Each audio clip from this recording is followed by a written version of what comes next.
We finish early. We finish about 6 o'clock. Alright? Excuse my mask because I've had some teeth extracted. Alright? So I don't want to show it to you. Right? I don't want to show it to you.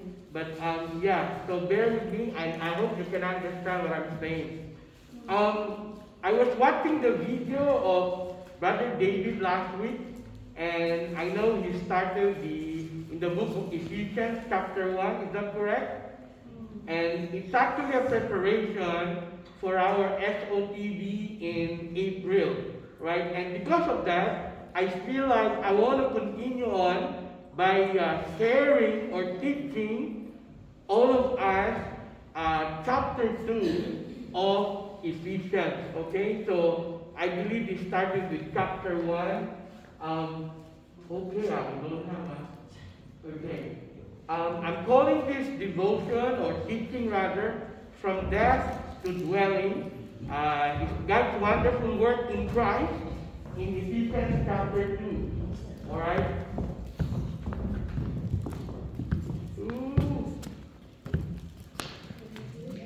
Are you taking them to McDonald's?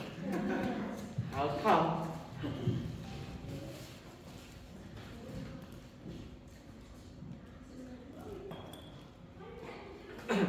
Well, firstly, when we talk about the book of Ephesians as a way of introduction, maybe we should pray first. Father God, Lord, we commit to you the word, your word. We pray, Father God, that you will open the hearts of our understanding this morning so that when the word is shared to us, our hearts would be ready to receive your word. Lord, do not just inform us, but transform your people by the power of your word. Lord, as we look on the book of Ephesians, we pray, Father God, in Jesus' name, that you will transform the hearers of your word. Lord, I pray that you hide your servant behind the cross of Jesus so that no flesh shall glory, but only the name of our Lord Jesus Christ. We pray all this in Jesus' name. Generally speaking, the book of Ephesians talk about or deal about our daily worries, alright? And it places us in the heavenlies, alright?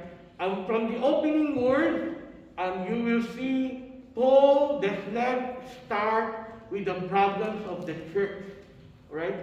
Unlike the other epistles, it starts with mentioning the problem with the people in Corinth or the people in Galatia. But in Ephesians, it does not start with the problem, but with the praise. Okay, and then I think that's very exciting, alright? This is how he started after the greetings. Blessed be the God and Father of our Lord Jesus Christ, who has blessed us with every spiritual blessing in the heavenlies. Okay? So you can see the Apostle Paul does not start with the problem but with praise. In a way, he's trying to stretch our vision before he deals with our behavior. In fact, he tells us in this book who we are before he tells us what we should do. Right? And that's the difference. However, in Ephesians chapter 2, which is what we're going to be dealing today, alright, it's just a short introduction, alright, it tells us that chapter 2 explains, alright, it very clearly the whole gospel and the transformation it produces to the recipients of the gospel. This chapter, it moves from spiritual death, alright, into spiritual life, from being separated to God to being reconciled to God, and finally from alienation to belonging in God's household. And in this, the Apostle Paul talks about three powerful realities. And what are they? This is it. Number one, he talks about in this chapter that we were one without Christ. Before meeting the Lord Jesus Christ, before having an encounter with Jesus, the Apostle Paul is telling us, all of us were living our lives without Christ. Number two, it also tells us what Christ has done for us after having an encounter with Him. And eventually He tells us what we can become, and indeed what we have become in Christ, together with all the other believers. Alright? And therefore, this morning, I want to really start tackling the issues or our situation before Jesus, before meeting Jesus, and also after that. And therefore, it's a long chapter. Actually, it's only got 22 verses, but it tells us with many things. So let's see how we get on. Okay, what does Ephesians chapter 2 tell us? Well, number one, it tells us first and foremost in chapter 2 our woeful condition without Christ. Let me read it to you. This is what it says.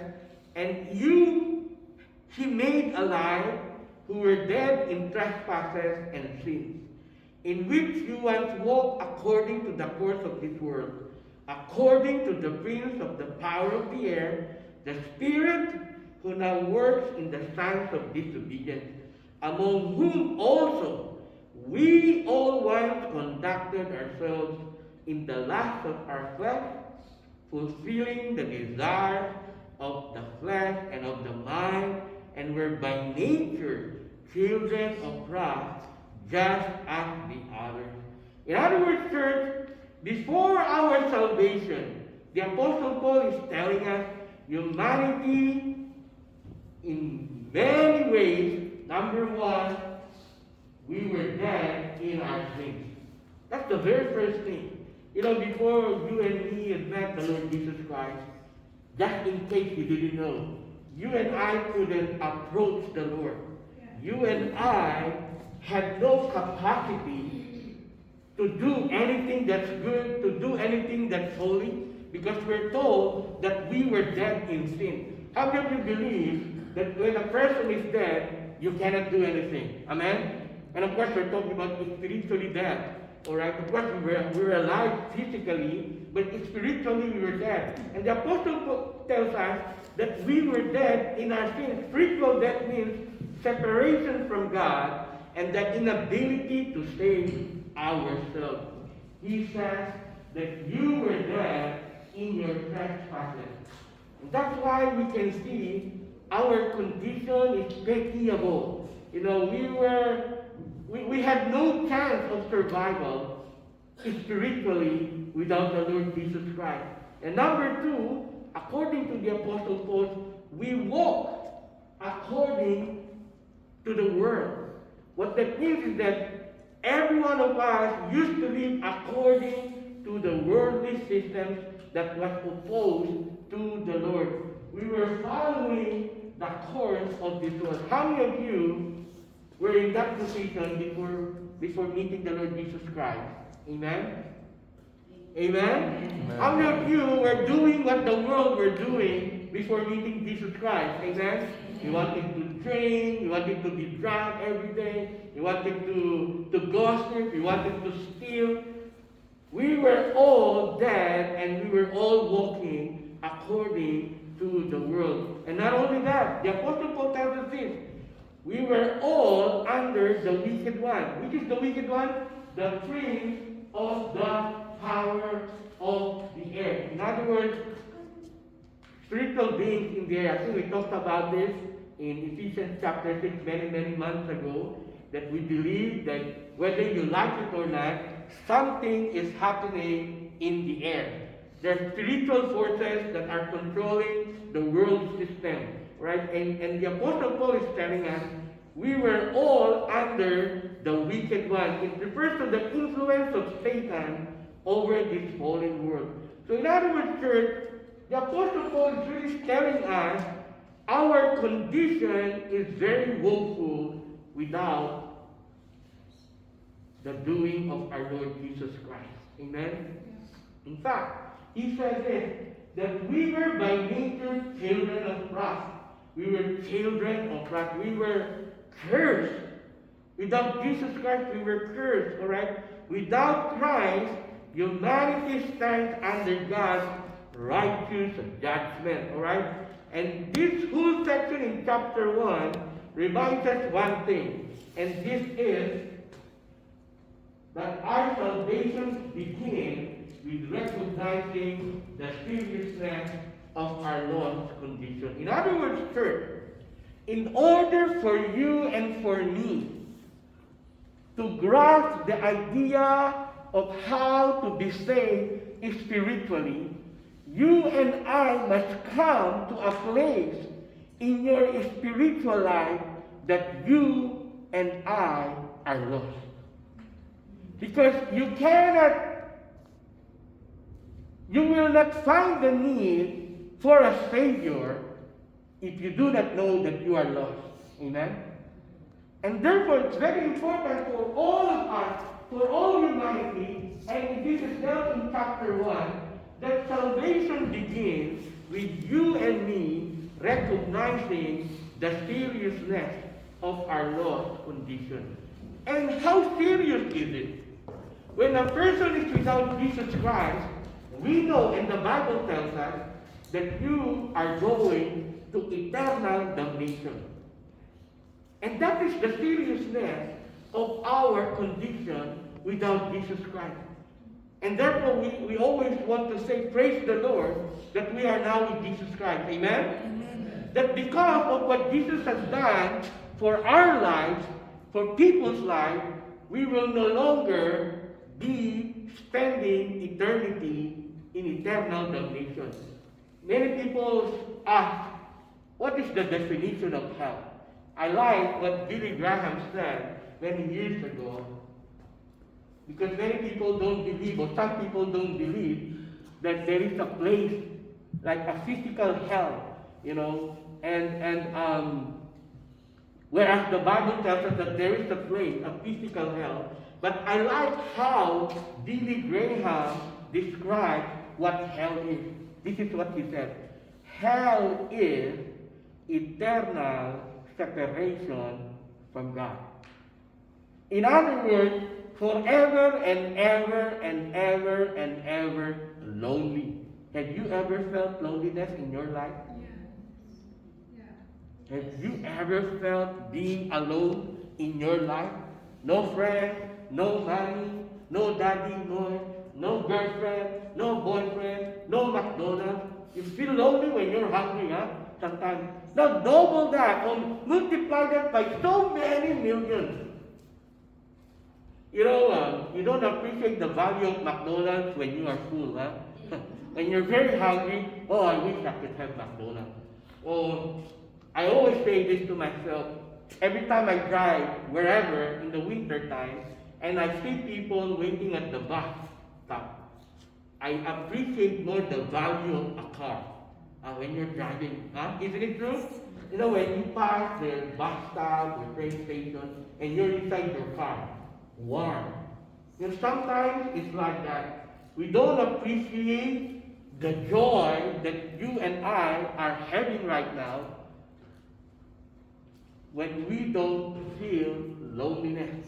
And hell is eternal separation from God, who is the source of joy. Now think about that. Never mind that hell is a place where fire never stops, being hot, have temperature. That's how it's described by many people. But just to think that you will be forever and ever and ever lonely without anyone consoling you, that's hell. Amen? That's hell. And therefore it is important for all of us to recognize the seriousness of our lost condition. Number 2,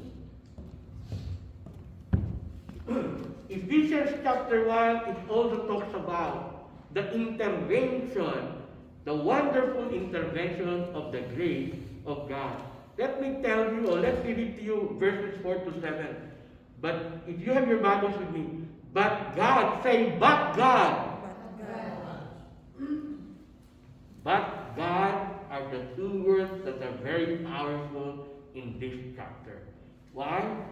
Because after the Apostle Paul is telling us our condition without Christ, verse 4 starts with this word, but God. Say hallelujah. Hallelujah. After saying, without Christ, without Christ, without Christ. Is that okay now? Hello. Alright. Parang nahina siya. Yan. Amen. Without Christ, he said, but God, which is rich in mercy, because of his great love with which he loved us, even when we were dead in trespasses, made us alive together with Christ. By grace you have been saved. Verse 6, and raised us up together and made us sit together in the heavenly places in Christ Jesus. And verse 7, that in the ages to come he might show the exceeding riches of his grace in his kindness towards us in Christ Jesus. In other words, church, the most powerful words in this chapter are the words, but God. Alright, why do we say that? It's because, number one, because of God's mercy. But God, the Apostle Paul tells us in verse 4, who is rich in mercy. In other words, salvation begins not with our effort, not with human effort, but with the divine compassion. Amen? Church, I just want to, as we study the book of Ephesians, I just want to tell everyone here, or repeat rather myself, and I don't mind repeating myself, just in case someone else is thinking that you can do something about your own salvation, stop thinking that. We cannot and we are not capable of saving ourselves.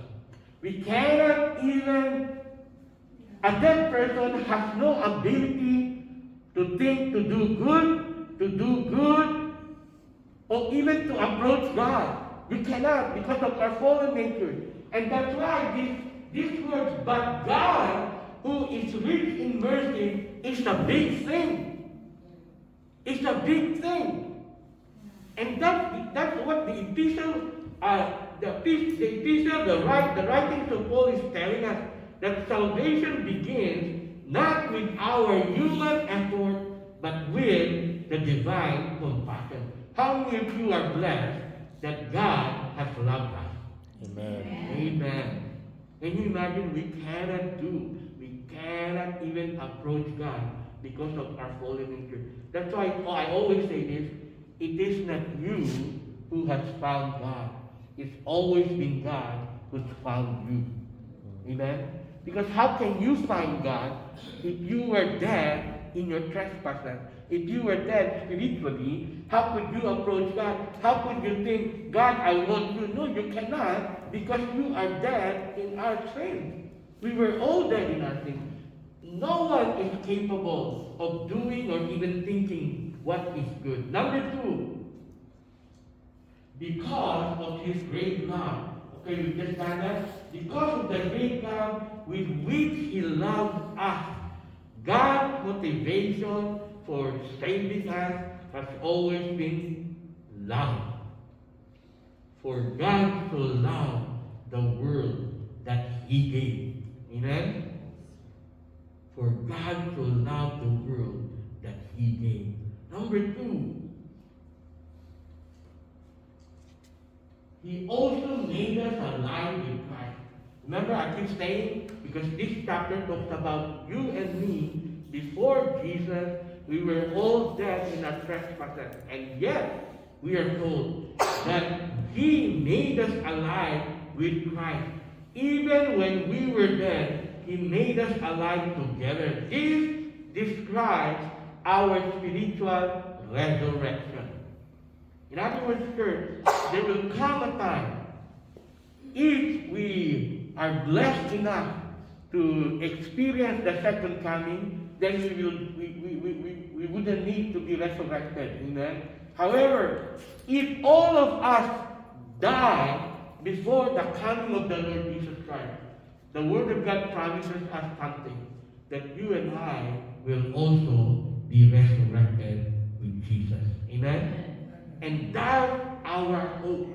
The Apostle Paul tells us in the book of Corinthians, if there is no resurrection, we are the most pitiable of all the people. Why are we pitiable if there is no resurrection? What he's saying is this: what is the point of you living an honest life, living a righteous life, living a life that is comparatively harder than most people, if our lives are only spent here on earth? But because there is resurrection, it is worth living a difficult life. It is worth living a righteous life. It is worth living a holy life. Why? Because there is going to be a resurrection of those who have lived in the Lord. And therefore it is worth living a righteous life. Say praise the Lord.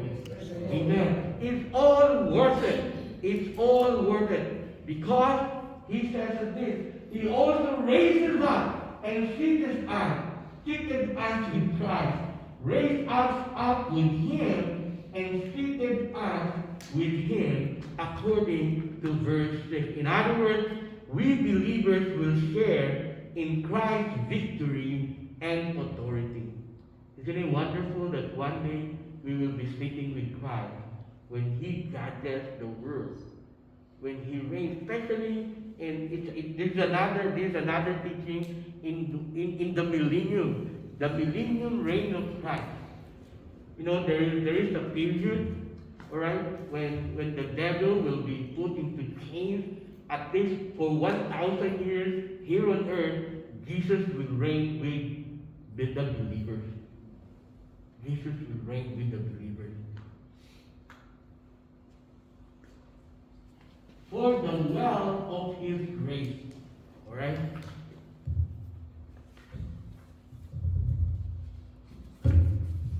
Because of God's intervention, that in the coming ages, He might show the immeasurable riches of His grace. God saves us so that His grace will be displayed forever. What is grace? We know that grace is undeserved favor, right? Undeserved favor, right? Undeserved favor. Something that we do not really deserve, and yet God has given us. Which brings me to my third point: the way of salvation. Ephesians talks about how a person can be saved. The Bible tells us in Ephesians 2:8 up to 9 that salvation is by grace alone. This passage is one of the clearest hours of the gospel of the Bible. If there is a verse, if there are verses that you and I must memorize, it is Ephesians 2:8 and 9. Alright?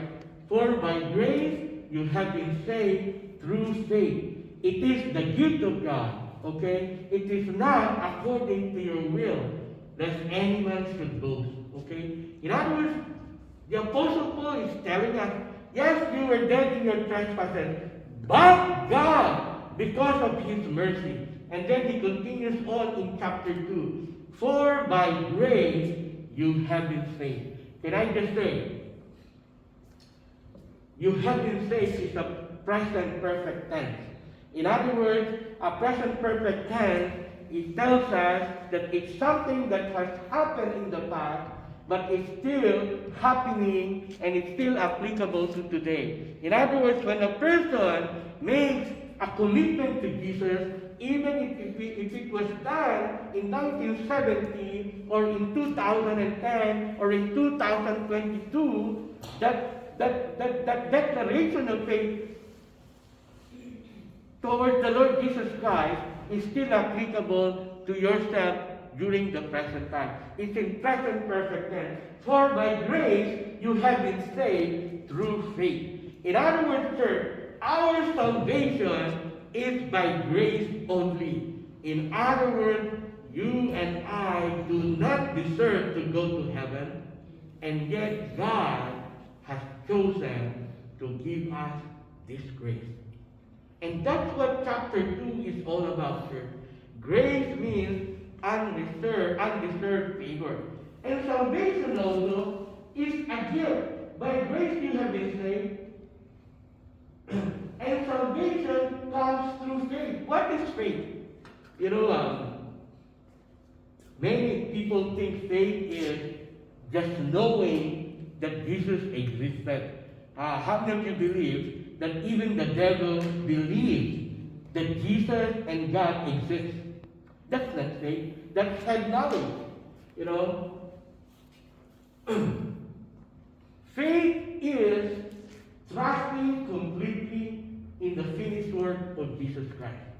And the Bible tells us, in order for a person to be saved spiritually, you have been saved by grace, by God giving you grace, undeserved favor, but you have to have faith, through faith. And what is faith? It is this: salvation or trusting completely in the finished work of Jesus Christ. Or in other words, faith is the transferring of our faith or trust from ourselves to you or to Jesus Christ. Let me give you an example. Why people are not saved? Very important, right? This is what we call a cajon, alright? Or in English, a big box. Amen? Cajon is a Spanish word, means box. Actually, it's very close to our language cajon, but it's different spelling. But it's a cajon, alright? Now, you don't need to answer me. How many of you believe that if Roy sits here,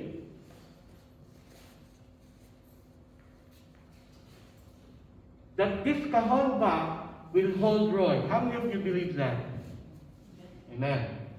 Now, let me ask you another question. Why is it that this cajon is not holding Roy right now? It's small. Because? It's small. Because what? Yeah, enough space. Not enough space. No? No? Because it's not sitting there, isn't it? You see, many people, the reason why Jesus cannot save them, because they don't put their trust on Jesus. The only reason why people are not saved because you don't allow Jesus to drive your car. You don't allow Jesus to hold you. Amen? It's not because Jesus doesn't want to serve you or save you, because you don't sit on it. Many people, it's just like driving in a car. We don't allow Jesus to drive the car. We always ask Jesus to sit in the passenger seat, isn't it? From time to time, we ask Jesus, Emma, is my direction correct? Should I turn left or turn right? But most of the time, we drive the car. We don't allow Jesus to drive the car. And that's what faith really means. If you really believe that Jesus Christ died on the cross for you and for me, to pay for all your sins, that's what it means to completely put your trust in Jesus. We are saved by grace through faith. And it is a gift. Number one is a gift. What does it mean when we say salvation is a gift? It's Aina's birthday today. Is it today? When? When today? It's good enough, alright? We bought you some cake. Oh, it's a surprise. Now, if I say to Aina later on, Aina, somebody baked you a cake, all right? Because somebody told us it's going to be your birthday this week. And then we gave the cake to Aina.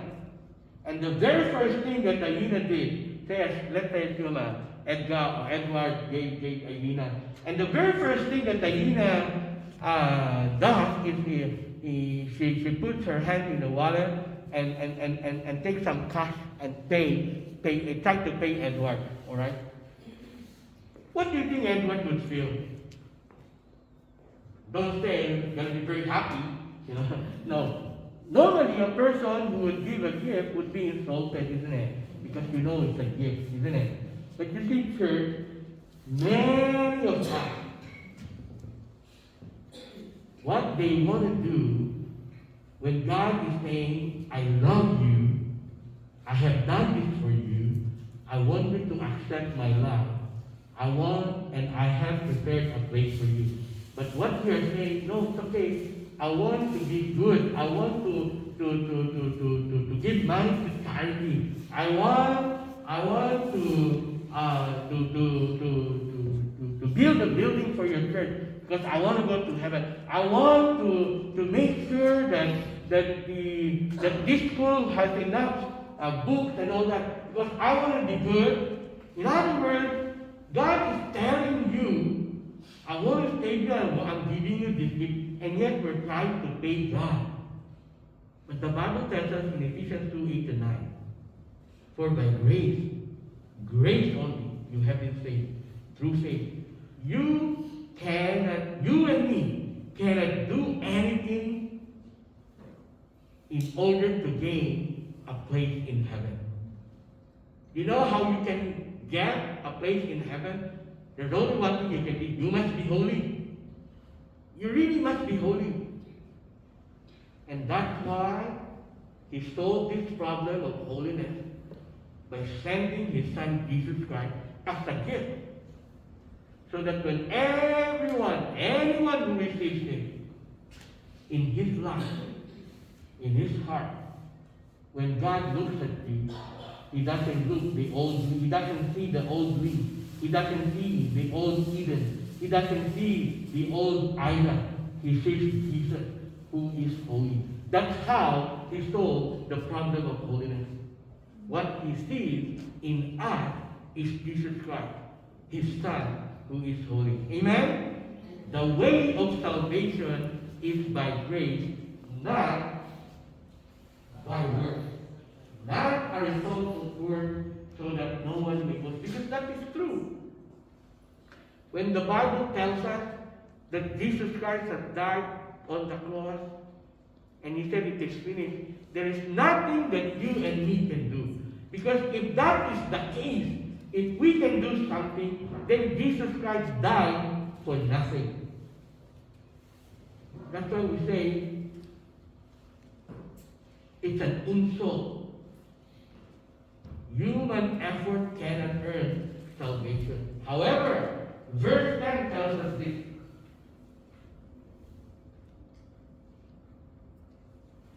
It tells us, we are God's workmanship in Christ Jesus, created for good works. In other words, church, once a person has been reconciled to Jesus, you are expected to do work. Not because you want to go to heaven, but because you are going to heaven. A person is expected to do good work, not because so that he or she could be saved, but because she is saved. Amen? Because that's what it says. Salvation must produce good works. And this is why we do evangelism, we pray for people, we do Bible study, we give towards the poor, amen. We help those who are needy, because the Bible tells us that you are God's workmanship, a work of art, created in Christ Jesus for good works. But not in order for you to be saved, but in order for you, right, to be useful in the kingdom of God.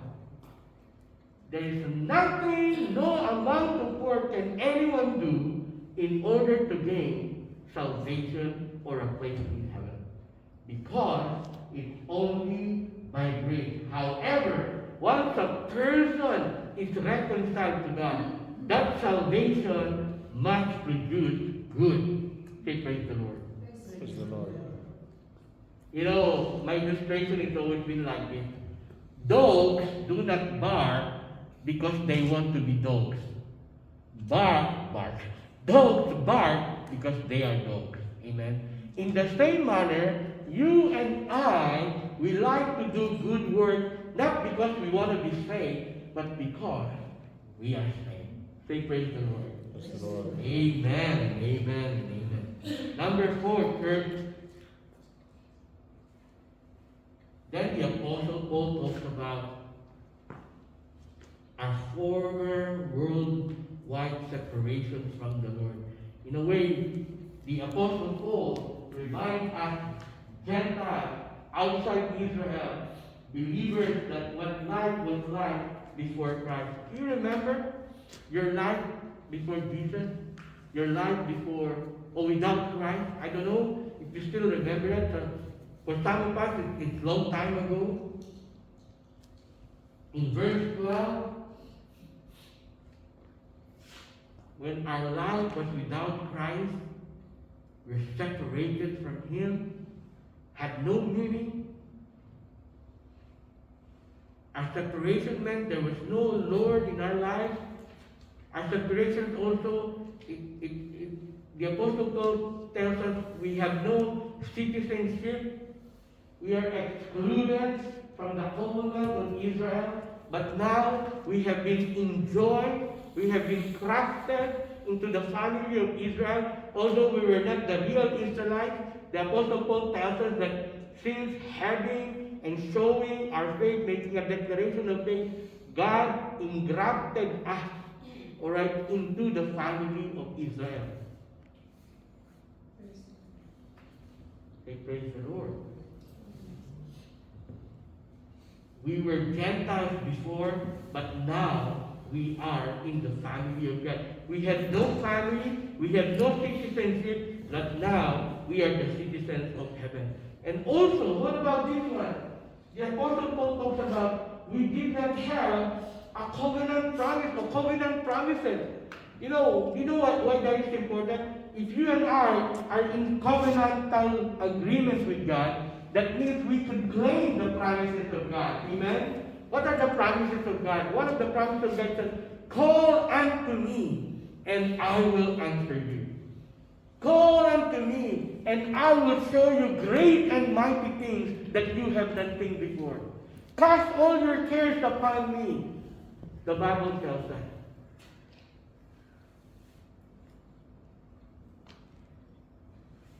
Because this is the promises God has given to His children. Before we were strangers to the covenant of promise, but now we are partakers. We can claim because we are the citizens of God. We are the citizens of heaven. But before also, we were without hope, having no hope. Can you imagine that? Living your life with nothing, with no hope whatsoever. Can you imagine living your life? Let me give you a very practical example. If you've been working your life, you're working very, very hard, and then you're at the end of your working years, and then there was no pension, but you still have to pay your rent. Still have to pay your rent, still have to pay, let's just assume, for the sake of this argument, for the sake of this illustration, there was no provision for our pension, and you still have to pay rent, and you're 75 years old already. You're a person with no hope. Can you imagine? No pension, got no savings, because you use up all your salary for your monthly expenses, and then when you finish working, there is no pension whatsoever. That is somebody without hope. That means you're just waiting for yourself to die. But not with Christ. Amen? Not with Christ. But the Apostle Paul is just telling us, without Jesus, we are without hope, having no hope. And finally, without God in the world. The Apostle Paul tells us in chapter 2, as we approach our end, those people who do not have relationship, who have not shown faith in Jesus, they live their life without God in the world.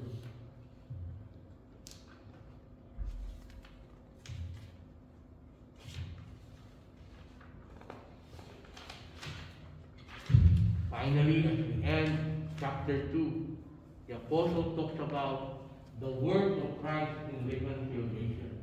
It now, Christ not only saves individuals, he also reconciles divided humanity. What does it mean? Well, first of all, we were brought near by the blood of Christ. He says, you who once were far off have been brought near to God. How will you enjoy the presence of the Lord every Sunday that you are here? Amen. Amen. But not just the presence, but also the relationship has been reconciled to God. Why? Because Jesus Christ has become our peace. You know what that means when we say Christ is our peace? Before Jesus, anyone who does not have Jesus in their life, when God looks at them, when God used to look at us, it's as though we were always having war with God. And the apostle tells us that when a person has been reconciled to God, Jesus becomes our peace. Jesus becomes the mediator. Jesus becomes the peacemaker between us and God. That's what it means. Jesus becomes our peace. He himself gives us the peace. Amen? And that's very important when we know that when God looks at a person with no righteousness, he really must punish you and me. No, the Bible tells us that God is love. In one hand, it tells us that God is love, but on the other hand, it tells us also that God is just. Just means he must punish sin. He really must. Because he cannot be with a sinful person, he cannot live with unrighteousness. And therefore there is a problem, you see, there's a tension there. On the one hand, he's saying that the Bible tells us that God is love, and he wants to save everyone. But on the other hand, it tells us that God is just in Exodus chapter 17, that he must punish sin. So how does he solve it? He sent his son Jesus Christ to be our peacemaker. Amen? To be the sacrifice. To satisfy the standards of God. That's why he had to die. Jesus Christ had to die.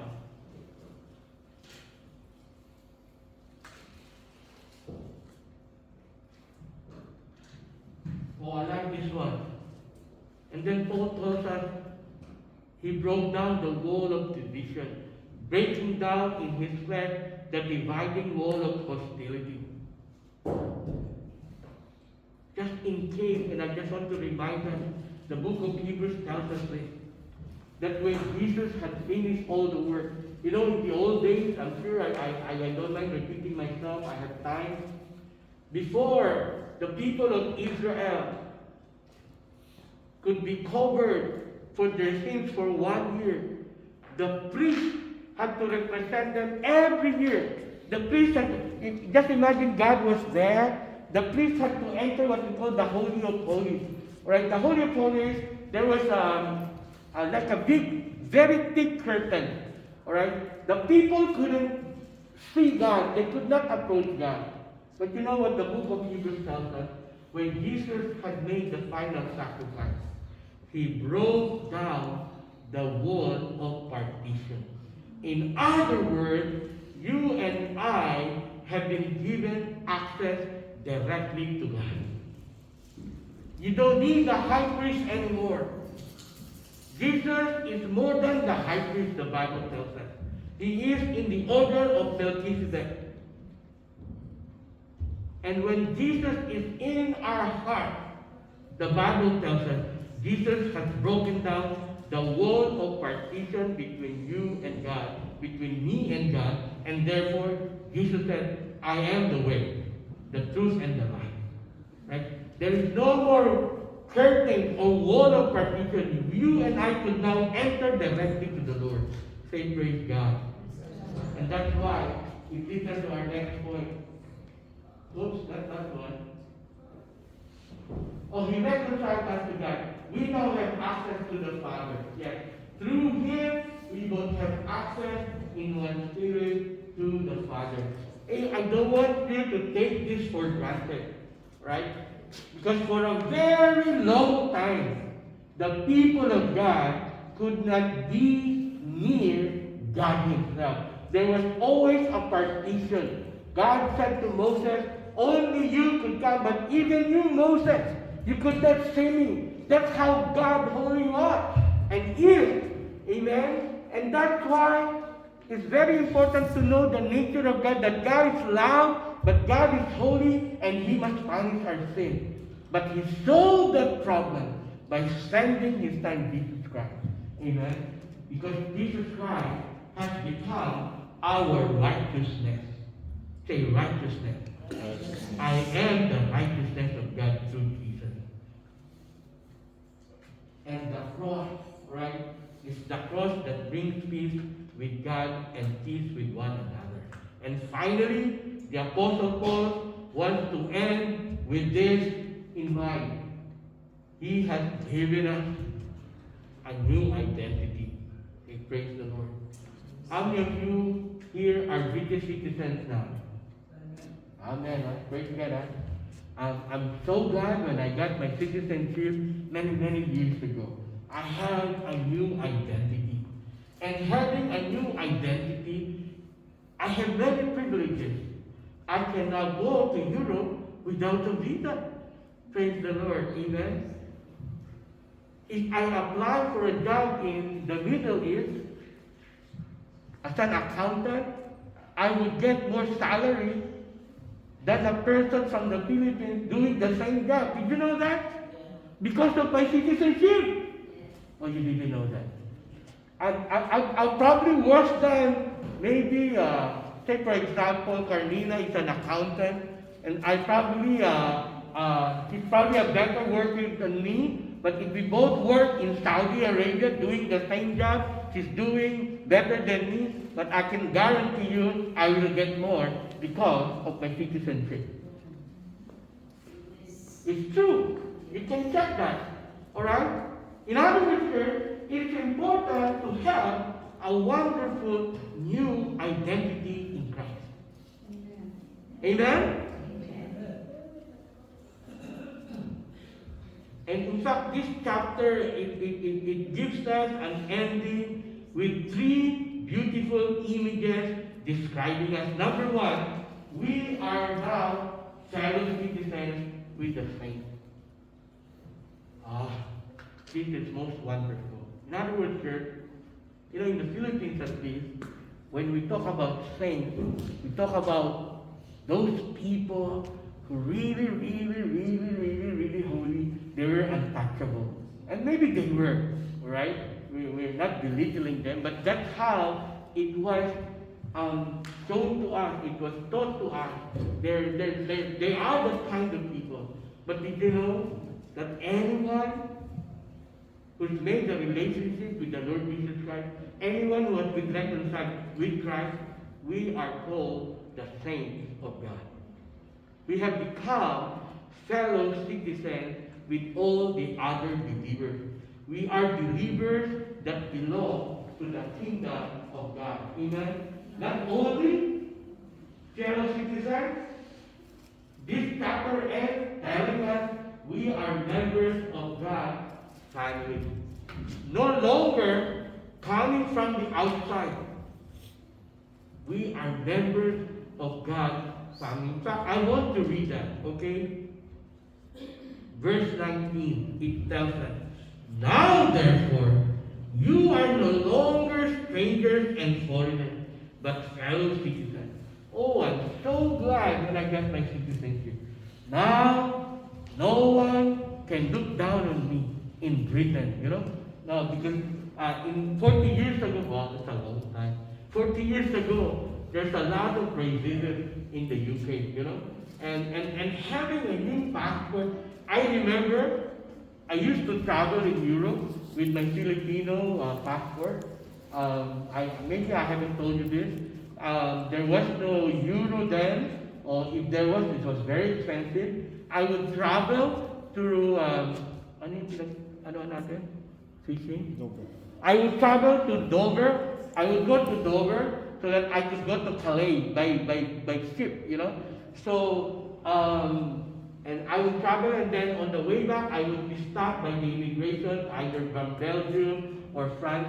And there was a time when I was kept, you know, from the customs because they couldn't understand what immigrant meant. You know, I was an immigrant already, but not a British citizen. So, because I still have you can be an immigrant with a Filipino passport.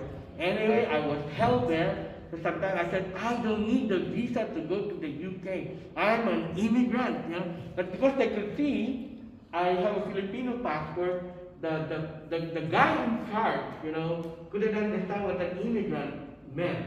I said, I live there now. Although I'm not a citizen, I still hold a Filipino. So to make the long story short, they held me for a while just because they couldn't understand what immigrant meant, you know.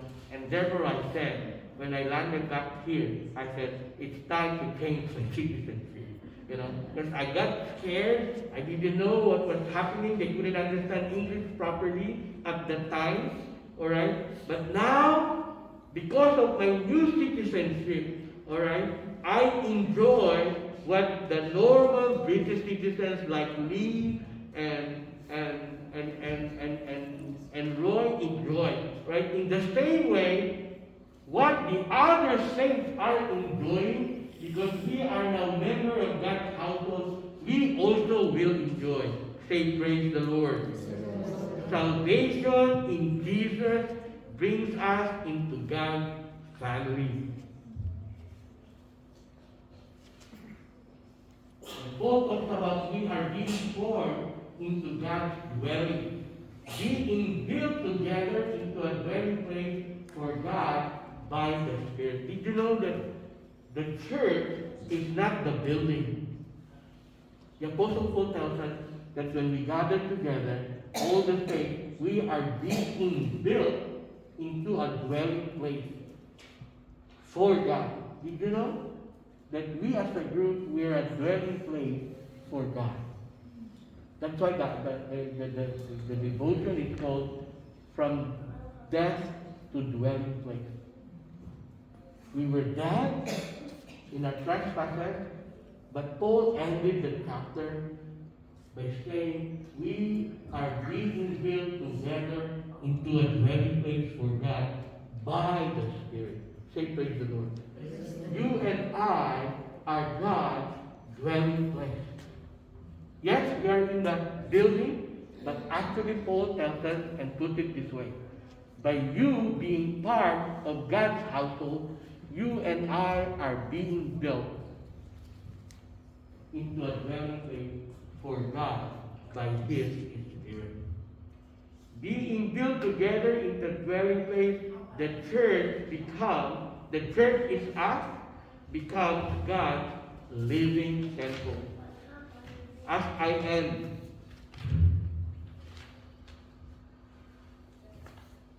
and as I conclude, chapter 2 only.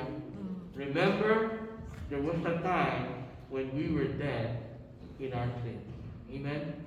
However, but God, the Apostle Paul tells us, acted in wonderful grace. Amen? For by grace you have been saved through faith. And then Christ accomplished everything and reconciled us to Himself. And because of that, we now belong to the family of God.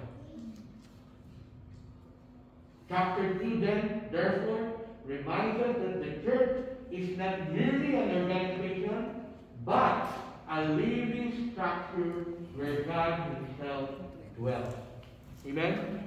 The church is not the building. The church is you and me, according to chapter 2 of Ephesians. Amen? Give me one more minute, and as I give you my challenge. What is the challenge? To balance everything out, remember what you and me were once was. And what were we? We were lost. We had no hope. That's what we were. That's our condition. We were lost. Remember what we were.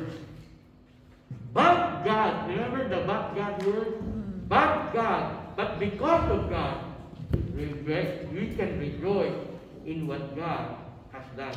Say rejoice. Rejoice. And again I say rejoice. The Bible tells us. And then what? Are we just going to rejoice for the rest of our lives? No. Sin. And therefore, let us walk in the good work that God has prepared for you and for me. Church, I want to submit to you this morning.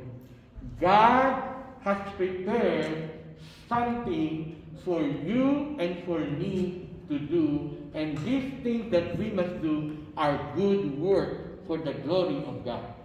Amen? It's your responsibility to find out what this good work that God has prepared for you to produce and to do. Amen? You could be an engineer for God. You could be a businessman for God. You could be a nurse for God. You could be a cleaner for God. You could be anything for God. But whatever it is, when you have found out, do good. Produce some good. That's the expectation. Amen? There is an expectation. That's why it's very important to remember what we were and who we were, but also to rejoice what God has done, but also produce good work. Ephesians 2:10. For we are God's workmanship, created in Christ Jesus for good work. And let us learn how to welcome others into the reconciled community of God. Because the God who raised all of us from spiritual death is still building His dwelling among His people today. Say praise the Lord. Come, let's all rise up. Let's all rise up. There's something I want us to remember as we end this chapter. Remember what you and me were once was. Remember that. You were lost. We were lost. We had no hope. We had no joy. We had no money. We had no relationship. You had no wife. You had no husband. You had no children. There's no joy. But God, the Apostle Paul tells us, but God has done something. Therefore rejoice. Now that we rejoice, I want to end. Produce good works because of what Jesus has done in our lives. Amen. We are expected to produce good, not because so that we could go to heaven, but because God has saved us and prepared a place for us in heaven. Hallelujah. Thank you, Lord. Palakpakan po natin ang Panginoon.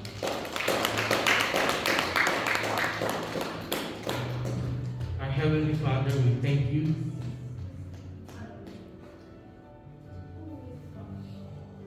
that you have taught us in your word that we were once dead, but you have made every one of us a dwelling place for you. That we can rejoice over it, Father God. But also you have reminded and taught us this morning, it's not enough, and we must not stop by just rejoicing, but also to produce good works. That we must find whatever it is that you have prepared for each and every one of us, that we must do. We can be a nurse, we can be a doctor, we can be a businessman, we can be a scientist, an engineer, an IT guy, a cleaner, a restaurant owner. But whatever it is, we must find out. And once we have found it, Lord, you have told us to produce good works, because in Jesus we are created for good works. Lord, thank you for saving us. Thank you, Lord, for reconciling us. Thank you, Father God, for making us alive and making us your dwelling place forever and ever and ever. Lord, we bless your name. And Lord, as we end tonight, or this morning, Lord, I pray that whatever need is represented in this room, I pray that you meet everyone at the point of their need. Lord, I pray for those people who are in need of emotional needs, Lord. Those people who are in need of financial, Lord, finances. Or maybe there are people here who are in need of your healing or restoration. Lord, meet your people at the point of your need, of their need. Lord, I also pray, Lord, for Aina as she celebrates her birthday this week, Lord. Lord, continue to show your face upon her. Continue to give her the wisdom. Continue to bless her, Lord God. Lord, I pray that she will have many revelations of who you really are in her life. Take care of her education, take care of her life. Give her many more years.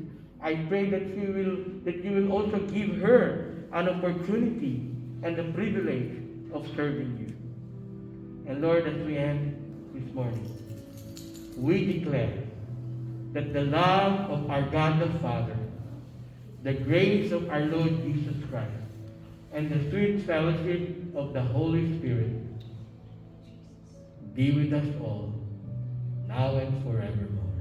And all the people of God said, Amen and amen and amen.